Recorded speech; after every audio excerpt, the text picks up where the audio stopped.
4 years का रमेश एक MBA student है। अपनी एग्जाम्स की प्रिपरेशन कर रहा है। डेडलाइन बहुत ही क्लोज है। सिलेबस 50% भी कवर नहीं हुआ और वो डिसाइड करता है अब 3 दिन तक बिना सोए पढ़ना ही पड़ेगा। पहला दिन तो एनर्जी हाई है। एक स्ट्रॉन्ग कॉफ़ी बनाता है, थोड़ा लाउड म्यूजिक लगाता है और सोचता है कि वो हीरो है जो स्लीप को इग्नोर करके ज़िंदगी जीत लेगा। लेकिन जैसे जैसे घंटे बीतते जाते हैं उसके बॉडी और ब्रेन में एक अजीब सी चेंजेस शुरू हो जाते हैं। अब सवाल ये है, अगर आप 3 दिन तक नहीं सोते हो तो आपके साथ क्या होगा? क्या सिर्फ थोड़ा सा थकान महसूस होगा या फिर कुछ डेंजरस नुकसान? तो चलिए स्टेप बाय स्टेप समझते हैं। सबसे पहले 24 आवर्स बिना नींद के क्या होता है। ये शायद नॉर्मल लगता है क्योंकि हम सब ने कभी न कभी एक पूरी रात जगकर असाइनमेंट कंप्लीट किया है, मूवी देखा है या गेम खेला है या फिर दोस्तों के साथ कुछ मस्ती किया है। लेकिन रिसर्च बताता है कि 24 आवर्स बिना नींद के रहना is as equal as 0.10% blood alcohol level. मतलब अगर आपने कभी शराबी ड्राइवर के बारे में सुना हो जिसे पुलिस पकड़ लेती है, तो बिना नींद के आप भी उसी कैटेगरी में आते हो। रिएक्शन टाइम स्लो हो जाता है।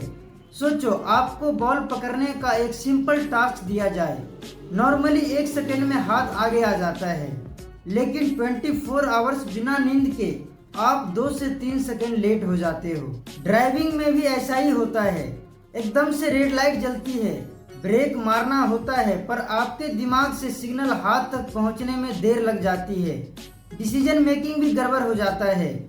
जैसे रमेश को डिसाइड करना है कि अभी कौन सा सब्जेक्ट पढ़ना चाहिए, फाइनेंस पढ़े या ह्यूमन रिसोर्सेज, लेकिन वो कंफ्यूज हो जाता है, बार बार नोट्स पलट रहा है और कुछ स्टार्ट ही नहीं कर पा रहा। मेमोरी भी शॉर्ट सर्किट होने लगती है।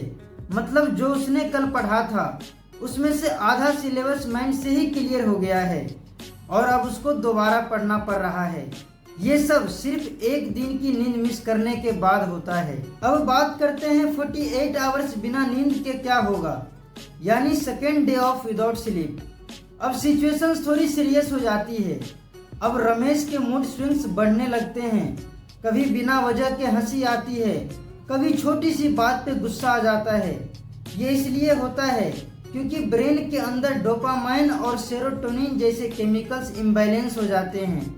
मतलब आप अपने बॉडी का इमोशनल कंट्रोल लूज कर देते हो। थोड़ा और सोचो, आप अपनी फैमिली या दोस्तों के साथ बैठकर खाना खा रहे हो और अचानक बिना वजह के चिल्लाने लगते हो। ये फनी लगता है पर असल में ये एक न्यूरोलॉजिकल ब्रेकडाउन है।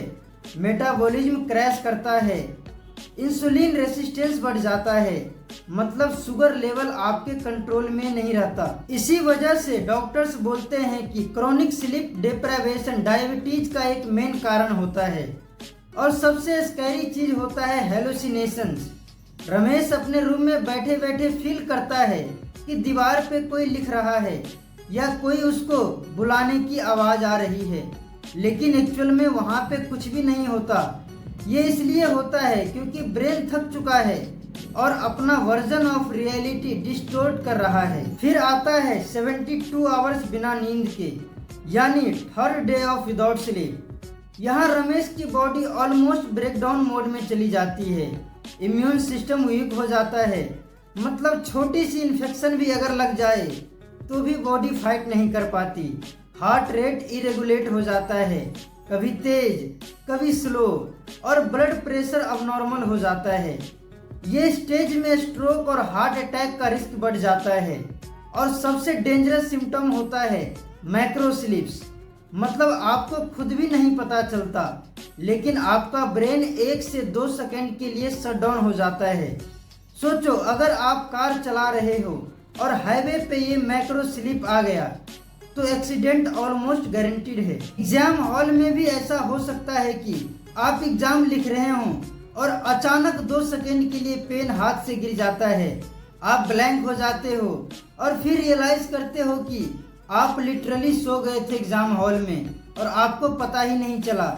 ये चीज़ बहुत ज़्यादा डेंजरस है।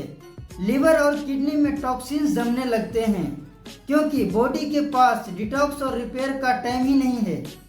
अगर आप इस स्टेज के बाद भी कंटिन्यू करते हो तो ऑर्गन फेलियर और इवन डेथ का रिस्क हो जाता है। अब आप सोच रहे होंगे ऐसा कौन सा इंसान है जो 3 दिन तक नहीं सोएगा, लेकिन असल में लोग रेगुलरली 4 से 5 घंटे ही सोते हैं, जो एक तरह से स्लो पॉइजन ही है।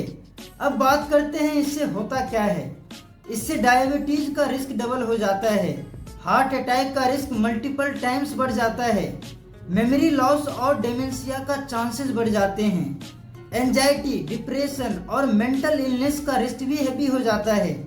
मतलब एक तरफ आप सोच रहे हो कि sleeping is a waste of time, और दूसरी तरफ आप अपने ब्रेन और बॉडी को धीरे धीरे डिस्ट्रॉय कर रहे हो।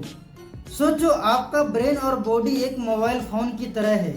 अगर फोन को चार्ज नहीं करते हैं तो एक दिन चल जाता है, दूसरे दिन लैग करना शुरू कर देता है और तीसरे दिन कंप्लीटली स्विच ऑफ हो जाता है। वैसे ही आपका बॉडी नींद के बिना एक दिन टॉलरेट करता है, दूसरे दिन स्ट्रगल करता है और तीसरे दिन शटडाउन मोड में चला जाता है।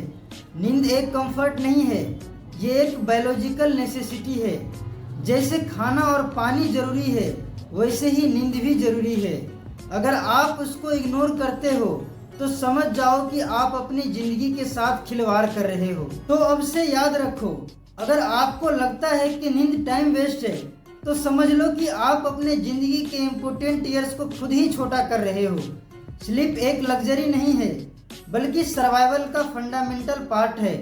अगर आप अभी तक ये वीडियो देख रहे हो तो आई होप आपको कुछ वैल्यू मिला होगा। और हाँ, आपको एक बात बता दूं, ऐसे टॉपिक्स पे रिसर्च करने में हमें काफ़ी टाइम लगता है, मल्टीपल स्टडीज पढ़ना पड़ता है, उनको सिंप्लीफाई करके आप तक इंटरेस्टिंग तरीके से पहुंचाना पड़ता है।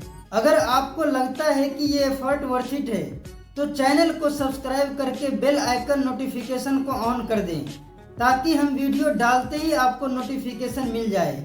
और अगर ये वीडियो इन्फॉर्मेटिव लगा तो एक लाइक और शेयर जरूर करें। Thank you for watching.